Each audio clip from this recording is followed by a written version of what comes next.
Bismillahirrahmanirrahim. Assalamualaikum warahmatullahi wabarakatuh. Hello. My name is Gina Ananda Septiani. I am from PBI 4th semester class B.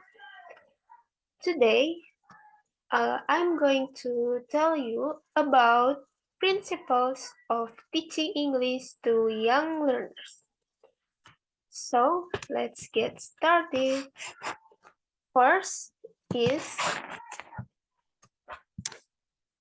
principles of teaching English to young learners. For the first, there is implicit learning. Learning happens naturally without direct teaching.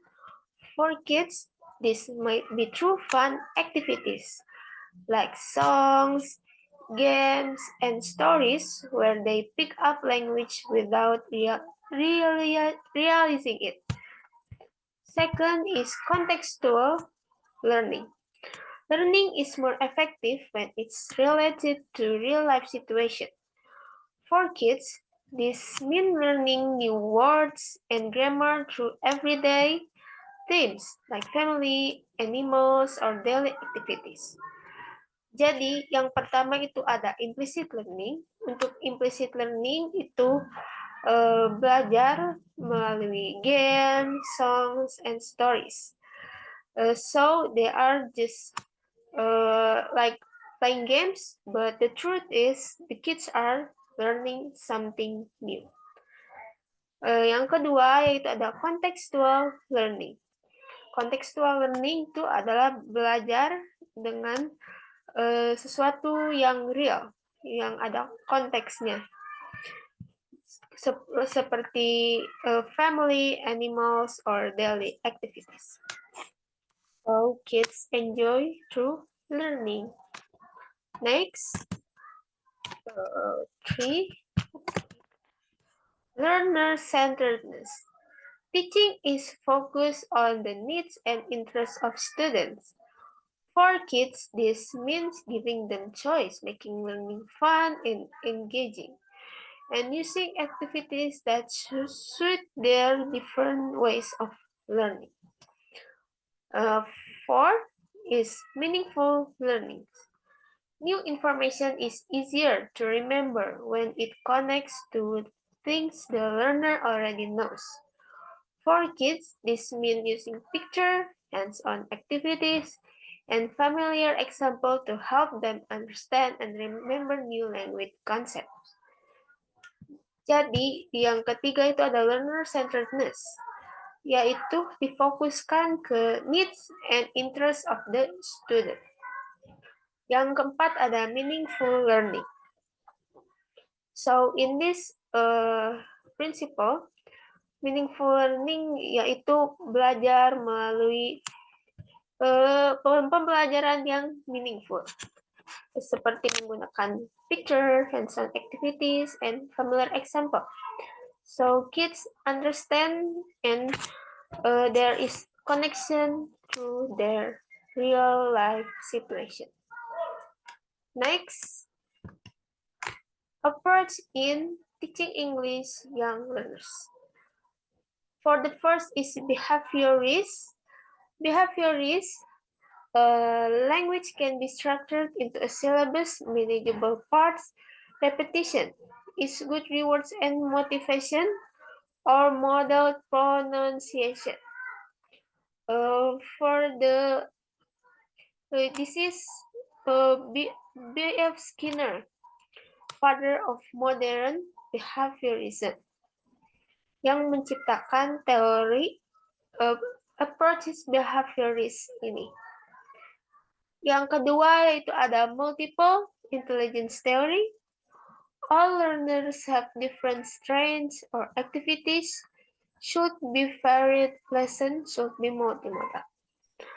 Yang kedua ini ada multiple intelligence theory, jadi harus dibedakan pembelajaran itu berdasarkan agar siswa tidak merasa bosan. Yang ketiga yaitu ada input. Learners need input before outputs. Yang keempat ada humanist. Young learners are people and have their own opinions, reason, and emotion that should be respected.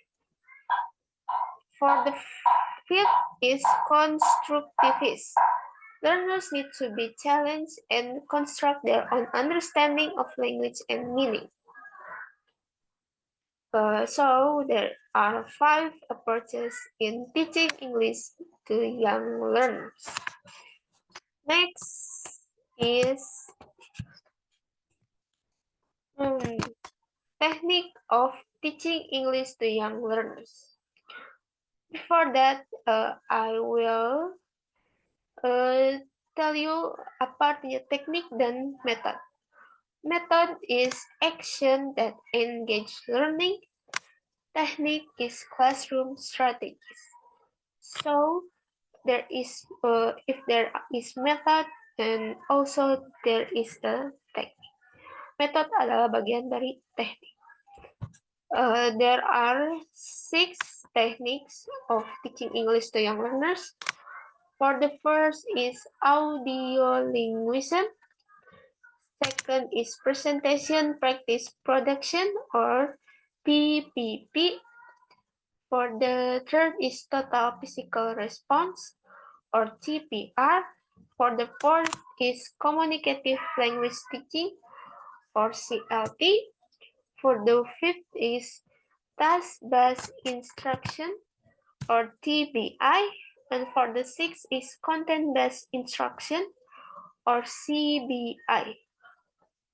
For the first is audiolinguism.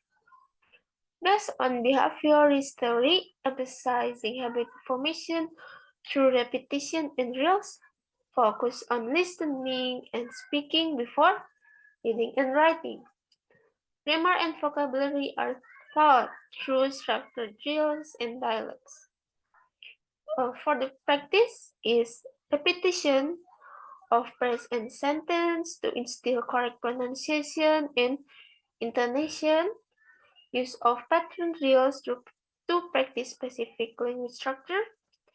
Teacher provides a model for students to mimic, often through choral repetition, and errors are corrected immediately to avoid forming bad habits in audiolinguism.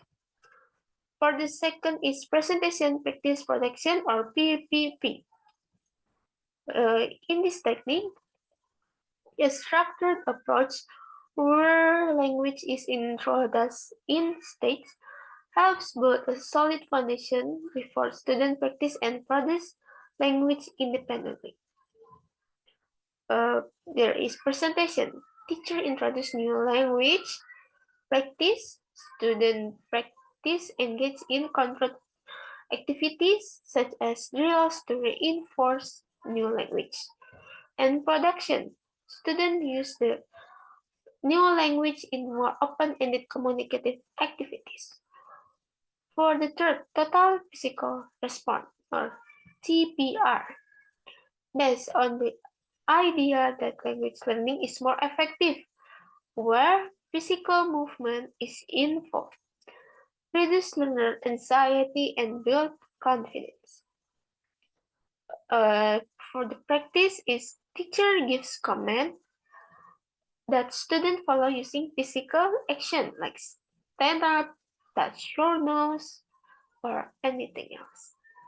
For the fourth is communicative language or CLT. This is emphasize the ability to communicate meaningfully in the target language. Focus on functional language used in real-life situations rather than just grammatical accuracy. For the example is activities that simulate real-life communication, such as role play, interview, and discussion. Use of authentic materials like newspapers, menus, timetables, encourage interaction.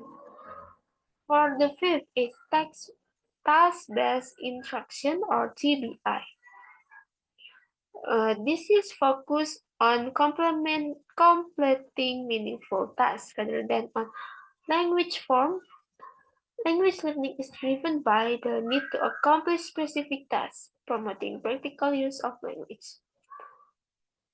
The student engage in tasks such as problem solving, project work, or simulation.